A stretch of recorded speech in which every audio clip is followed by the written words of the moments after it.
Terima kasih pemirsa, Anda masih bergabung bersama kami di Berita Padang. Berikut kami sajikan kembali 3 berita utama hari ini.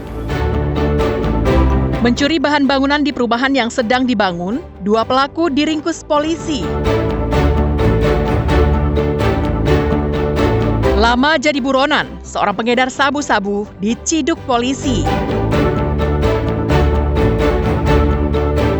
Berenang menantang arus sungai yang deras untuk menjenguk pasien merupakan salah satu bentuk nyata melayani masyarakat secara total.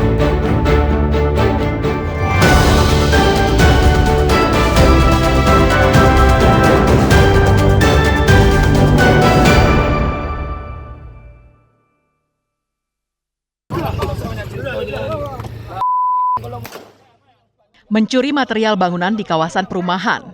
2 pelaku diringkus petugas kepolisian dari Satreskrim Polres pada Rabu malam. Masril dan Ibnu tak bisa berkutik saat diringkus polisi di Jembatan Pegambiran. Polisi harus melepaskan tembakan peringatan agar kedua pelaku ini tak melarikan diri. Setelah ditangkap, polisi mencari barang bukti curian kedua pelaku. Tak jauh dari lokasi penangkapan, polisi menyita barang bukti yakni 3 buah pintu dan 30 lembar seng yang dicuri kedua pelaku di kawasan perumahan Pegambiran pada bulan Juli lalu. Setelah menyita barang bukti, kedua pelaku dibawa polisi ke Mapolresta Padang untuk pemeriksaan dan proses hukum lebih lanjut. Kedua pelaku yang merupakan buruh harian lepas yang mencuri material bangunan pada siang hari di kawasan perumahan yang masih dalam tahap pembangunan. Perbuatannya ini telah berulang kali dilakukan. Pelaku berani berbuat karena merupakan akamsi, anak kampung sini. Sebuah ungkapan bagi orang yang hanya berani di kampungnya sendiri. Rumah mereka berdua tidak jauh dari tempat mereka beraksi mencuri. Tak hanya itu, salah seorang dari mereka juga merupakan residivis atas kasus narkoba. Telah kita amankan 2 orang pelaku pencurian yang ada di perumahan Pengambiran, Kecamatan Lubuk Begalung. Untuk 2 orang pelaku telah mengambil berupa 3 buah pintu ditambah seng setengah kodi. Pelaku merupakan warga asli di sana, sudah berulang kali melakukan pencurian di area perumahan tersebut. Untuk yang 1 orang merupakan mantan residivis dalam perkara penyalahgunaan narkoba. Kedua pelaku dijerat polisi dengan pasal 363 KUHP tentang pencurian dengan ancaman hukuman di atas 5 tahun penjara. Alfi melaporkan dari Padang.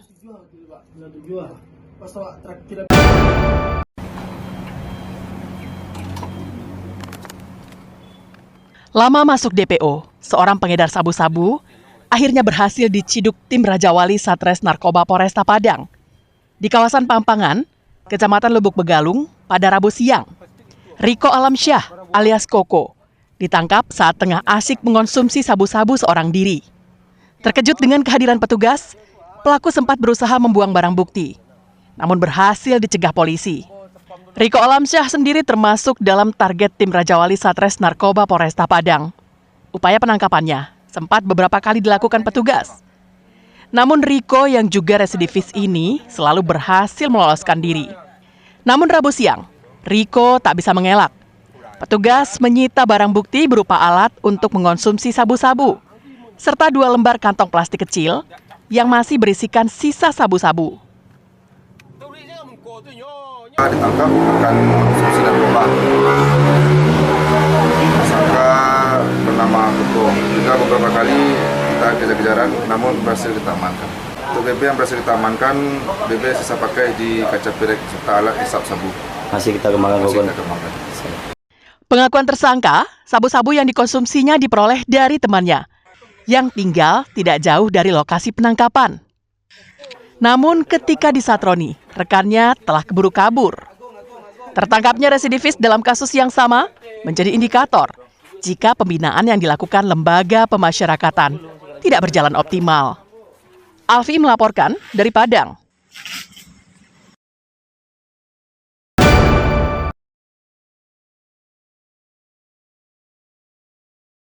Bagi Dona, seorang bidan yang bertugas di Simpang Tonang Pasaman, berenang menyeberang sungai untuk menjenguk pasiennya merupakan hal yang biasa. Ibu 4 anak ini telah mengabdi sebagai bidan sejak lebih dari 1/4 abad lalu. Dona menjadi bidan karena terinspirasi oleh ayahnya sendiri yang merupakan mantari, istilah warga setempat bagi pelayan kesehatan masyarakat. Ketekunan, keuletan, serta bekerja tanpa pamrih selalu ditunjukkan ayahnya saat mengobati warga. Hari-hari Dona dijalaninya sama seperti yang dijalani ibu rumah tangga lainnya. Bangun tidur, dia membereskan rumah, memasak, dan menyiapkan sarapan untuk suami dan anak-anaknya. Sebelum ke puskesmas, Dona mengantar anak bungsunya ke sekolah. Setelah itu, ia larut dengan kesibukannya sepanjang hari. Karir bidan diawali Dona usai tamat sekolah kebidanan dan diangkat menjadi bidan desa di Kampung Kelabu, Jorong Setia, Nagari Simpang Tonang Selatan pada tahun 1999. Setelah mengabdi selama 8 tahun di Kampung Kelabu, Dona Lubis pindah tugas ke Puskesmas Simpang Tonang, Kecamatan Duokoto, Pasaman. Di puskesmas ini, Dona bertugas sejak tahun 2008 hingga sekarang. Dona menyebut dirinya kenyang dengan berbagai peristiwa, baik suka maupun duka dalam menjalani profesinya sebagai bidan. Pernah pada suatu malam, saat dalam perjalanan pulang, usai menangani pasien, dari kejauhan terlihat seekor harimau.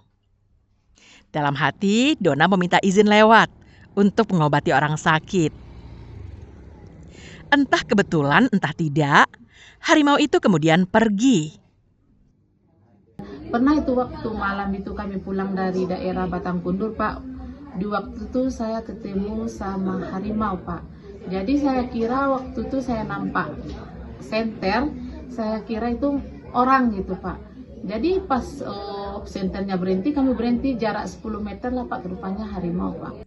Meski telah berumah tangga selama 1/4 abad, suaminya kerap khawatir jika tengah malam sang istri dihubungi orang untuk mengobati pasien yang sakit.